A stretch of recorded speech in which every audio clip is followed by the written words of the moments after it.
today, July 6, 2026, warrants of arrest and hold departure order in criminal case E-SB-26-CRM-0018 for plunder against Senator Rodante Dizon Marcoleta, Michael Tan Defensor, Joseph Varias Espiritu, and Aristotel Baluyot Viray.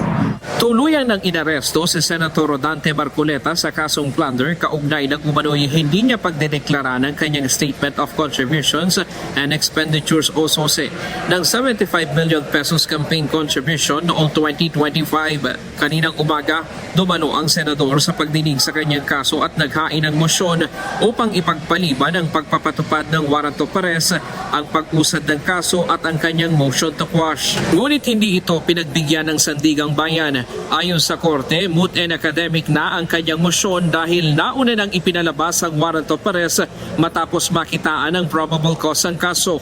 The issuance of the warrant of arrest signifies only that after evaluating the records, the court found probable cause to believe that the accused committed the offense charged.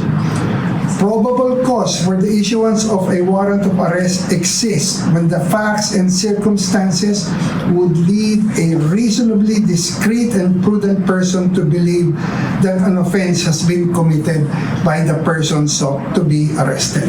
Samantala, binigyan naman ng 3 araw ang prosekusyon upang magsumite ng supplemental comment kaugnay ng motion to quash ng depensa. Matapos ang pagdinig, nanatili na lamang si Senator Marcoleta sa Sandigang Bayan upang hintayin ang pagsisilbi ng warrant of arrest laban sa kanya. Pagpunta ko rito, inaasahan ko na lahat ng mga prosesong gagawin ng korte. Kagaya ng sinabi ko sa inyo, ako ay hindi magtatago, haharapin ko ang batas, ang asunto, sang-ayon sa pagkakaintindi ko sa mga batas natin. Kaya kailangan pong dumaan ang proseso. Kasama na po yung pagpunta ko rito, yung hangarin ko na kung iserve po nila yung warrant of arrest, tatanggapin ko po yun. Sa pambihirang pagkakataon, direktang humarap sa media ang chairperson ng 3rd Division ng Sandigang Bayan upang ipaliwanag ang naging batayan ng korte sa pag-issue ng warrant of arrest laban kay Senador Rodante Marcoleta at iba pang akusado. But the situation today is different.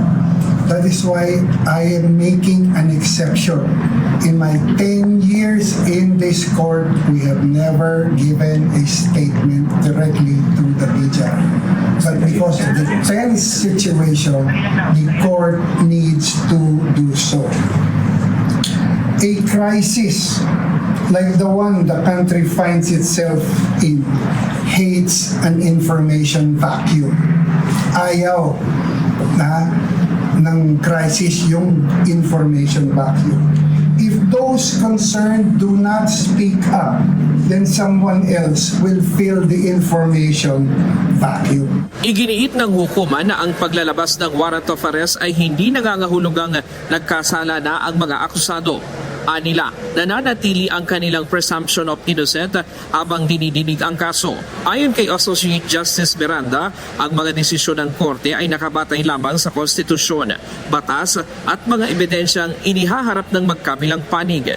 Dagdag pa niya, tungkulin ng hudikatura na protektahan ng konstitusyon at tiyaking walang sino man ang higit sa batas. Does not decide cases based on political affiliation, public opinion, public pressure, or the passions of the moment. Again, the judiciary, the courts decide these matters only according to our Constitution, the law, and the evidence presented by the parties.